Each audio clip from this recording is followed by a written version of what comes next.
नमस्कार, आप देख रहे हैं अपना बिहार और आपके साथ मैं हूं विवेक। और सबसे पहले बात प्रशांत किशोर की।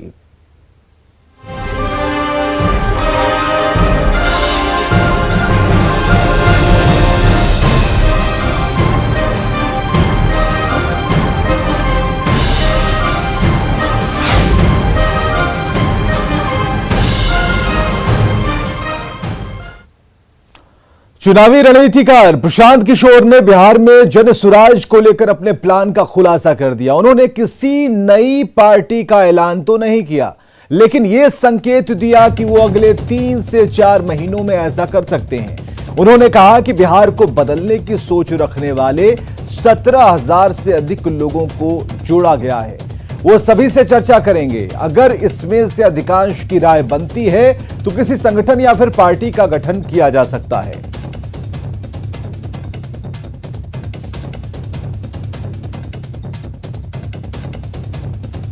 मैं आज नहीं करने वाला हूं। मेरी कोशिश ये है और मेरी भूमिका आने वाले दिनों में ये होगी कि ये जो लोग जिनको मैं कह रहा हूं, जो यहाँ के सामाजिक और राजनीतिक जीवन से जुड़े हुए हैं और जो यहाँ की मिट्टी को, यहाँ के मुद्दों को, यहाँ के समस्याओं को समझते हैं, उनमें से एक बड़ा तबका उनसे मिलना, उनसे समझना और उनको एक साथ एक प्लेटफॉर्म पर लाकर खड़ा करना।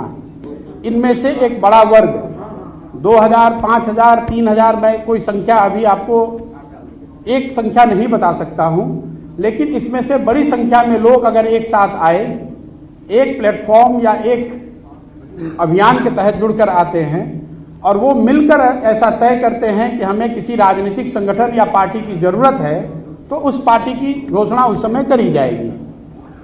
अगर वो पार्टी बनती भी है तो वो पार्टी प्रशांत किशोर की पार्टी होगी, ऐसी बात नहीं है।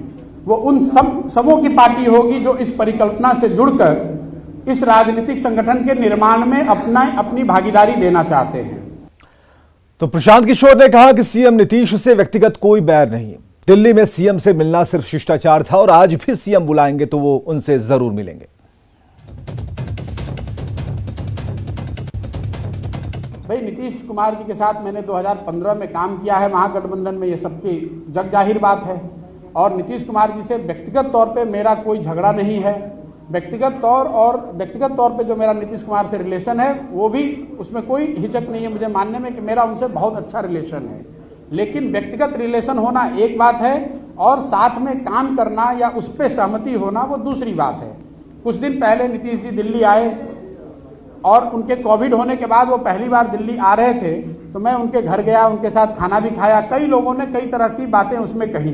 किसी ने बताया कि मैं उनको प्रेसिडेंट का कैंडिडेट बनाना चाह रहा हूं, कोई कह रहा है मैं जदयू ज्वाइन कर रहा हूं। लेकिन मैं आज आपके सामने बैठा हुआ हूं, जितने वो स्पेकुलेशन की गई वो सब गलत साबित हुआ।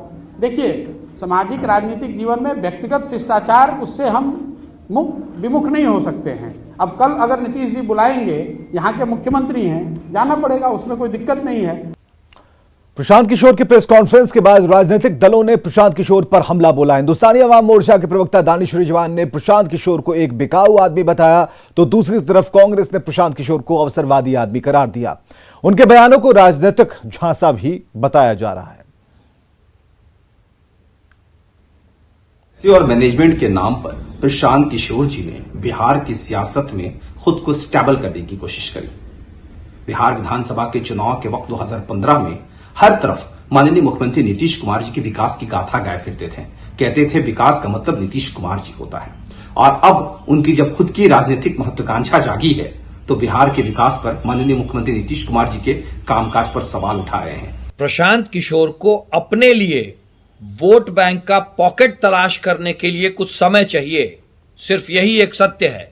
इसीलिए वो यात्रा और सारी बातें कर रहे हैं। बाकी सब सिर्फ और सिर्फ एक राजनीतिक झांसा है। और आरजेडी के प्रवक्ता मृत्युंजय तिवारी ने प्रशांत किशोर पर प्रतिक्रिया देते हुए कहा कि हर कोई निर्णय लेने को स्वतंत्र है, लेकिन बिहार में तेजस्वी के आगे किसी का जोर नहीं चलने वाला। बिहार में कौन क्या कर रहा है, नहीं कर रहा, इससे कोई लेना देना हमारा नहीं है। सब लोगों को अधिकार है, सब लोग आज़ाद हैं, जनता के बीच में जाएं, राजनीतिक दल बनाएं, अब कौन क्या कर रहा है, क्या बोल रहा है, क्या कह रहा है, इसको कोई तवज्जो जनता पहले देगी तब ना फिर इस पर कुछ प्रतिक्रिया दी जाएगी। सब लोग जनता के बीच में जाने की बात करते हैं। बिहार में तेजस्वी यादव जी के नाम का जो शोर है उसके आगे किसी का जोर नहीं चलेगा। तो प्रशांत किशोर के जो 10 प्लान है और उस पर जो राजनीतिक प्रतिक्रियाएं हैं वो हमने आपको बताई, सुनाई और दिखाई भी। पटना से हमारे साथ हमारे सहयोगी शैलेंद्र कुमार जुड़े हुए हैं। शैलेंद्र, पीके को जो कहना था पीके ने कह दिया, मोटा मोटी सरलता से और स्ट्रेट वे में उन्होंने कह दिया। हालांकि जो कयास लगाए जा रहे थे कि आज एक नई पार्टी, नया संगठन का एक नाम सामने आएगा, लेकिन इस पर उन्होंने जो टाइम पीरियड लिया है वो 4 हफ्तों का, महीनों का, जो भी वक्त उन्होंने लिया या फिर उससे अधिक का ले, लेकिन इतना जरूर है कि वो अभी और भी रिसर्च करना चाहते हैं और यहां पर उन्हें काफी मेहनत की जरूरत होगी, क्योंकि बिहार में जो दलों का समीकरण है वो या फिर विक्षुब्धों का जो समीकरण है उन सभी को मापना तोलना जरूर होगा पीके को।